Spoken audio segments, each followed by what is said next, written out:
तालुक्यातील पिंपळटोला परिसरात हत्तीने शेतात घुसून धान्य पिकाचं मोठ्या प्रमाणात नुकसान केले। या घटनेची माहिती मिळताच आमदार डॉक्टर मिलिंद नरोटे आणि माजी जिल्हाध्यक्ष प्रशांत वागरे यांनी तातडीने घटनास्थळी जाऊन नुकसानग्रस्त शेतीची पाहणी केली। पाहणी दरम्यान आमदार डॉक्टर नरोटे आणि प्रशांत वागरे यांनी शेतकऱ्यांशी प्रत्यक्ष संवाद साधून त्यांच्या समस्या जाणून घेतल्या। शेतकऱ्यांनी धान्य पीक पूर्ण उद्ध्वस्त झाल्याची व्यथा मांडली आणि पंचनामे तातडीने करून लवकरात लवकर भरपाई मिळावी अशी मागणी केली। यावेळी आमदार डॉक्टर नरोटे यांनी प्रशासनावर तीव्र नाराजी व्यक्त करत स्पष्ट सूचना दिल्या की कृषी विभाग, महसूल विभाग, तहसील प्रशासन आणि वन विभाग यांनी कोणतीही ढिलाई न करता तात्काळ संयुक्त पंचनामे पूर्ण करावेत आणि प्रस्ताव शासनाकडे पाठवावेत।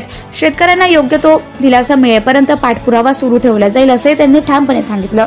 तसेच हत्तीच्या हालचालींवर सतत लक्ष ठेवण्यासाठी वन विभागाने विशेष पथक नेमावे, गावामध्ये जनजागृती मोहीम राबवावी आणि अशा घटनांची पुनरावृत्ती होऊ नये यासाठी प्रतिबंधात्मक उपाय तात्काळ सुरू करावेत असे निर्देशही त्यांनी दिले। आमदार डॉक्टर नरोटे यांनी शेतकऱ्यांना आश्वासन दिले की तुमच्या समस्या सोडवण्यासाठी आणि जास्तीत जास्त नुकसान भरपाई मिळवून देण्यासाठी आम्ही प्रशासनाशी सातत्याने पाठपुरावा करू। प्रशासनाने तात्काळ निर्णय घेऊन शेतकऱ्यांना दिलासा दिलाच पाहिजे। यावेळेस भाजप उपाध्यक्ष अनिल पोहनकर, तालुका अध्यक्ष दत्तू सूत्रपवार, गणेश दहलकर, विलास खेवले, अविनाश शिरडोणवार, दीपक सातपुते, खुशाल चौधरी आणि शेतकरी तसेच प्रशासनाचे अधिकारी प्रामुख्याने उपस्थित होते। Subscribe now and press the bell icon. Never miss an update.